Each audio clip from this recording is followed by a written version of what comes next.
Hello everyone, আসসালামু আলাইকুম। Welcome to my page Safwan's mommy kitchen.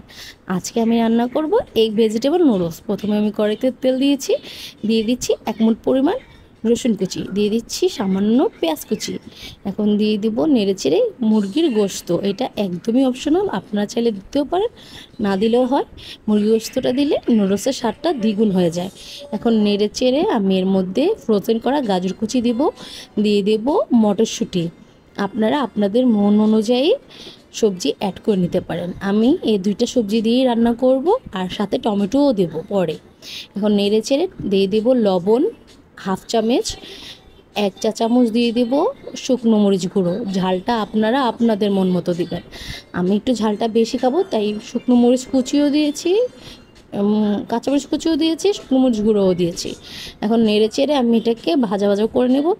হালকা যখন ভাজা ভাজা হয়ে যাবে দিয়ে দিব 2টো স্বাদের ম্যাজিক মশলা।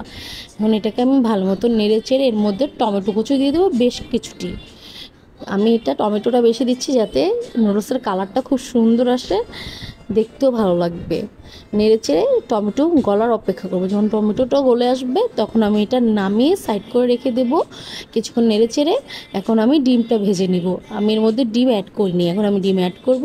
আমি কড়াই বসিয়ে দিচ্ছি, কড়াইতে তেল দিয়ে দিচ্ছি। এখন আমি এর মধ্যে 3টা ডিম ইউজ করব, যেহেতু আমার নুডলসের পরিমাণটা একটু বেশি, তাই ডিমটাও আমি একটু বেশি দিচ্ছি।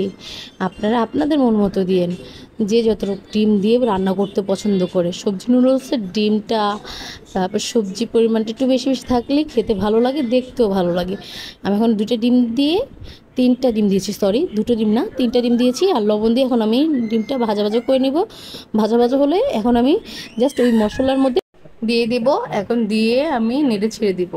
আমি এটা আলাদা কড়াইতে ডিমগুলো ভেজে নিয়েছি, আপনারা চাইলে ওই মশলার সাথেও ভেজে নিতে পারবেন।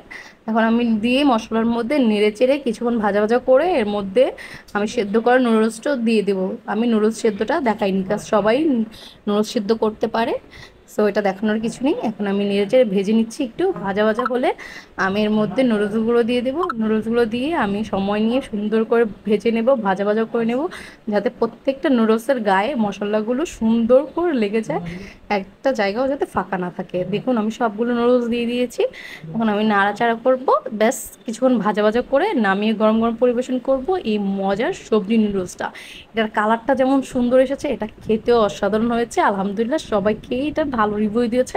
আপনারা চাইলে এইভাবে রান্না করতে পারেন, অল্প সময় খুবই মজার নুডলস। এটা বাচ্চার থেকে বড়রা সবাই পছন্দ করবে, আমারও তো খুব পছন্দের, সেজন্য আমি আপনাদের সাথে শেয়ার করলাম। ধন্যবাদ।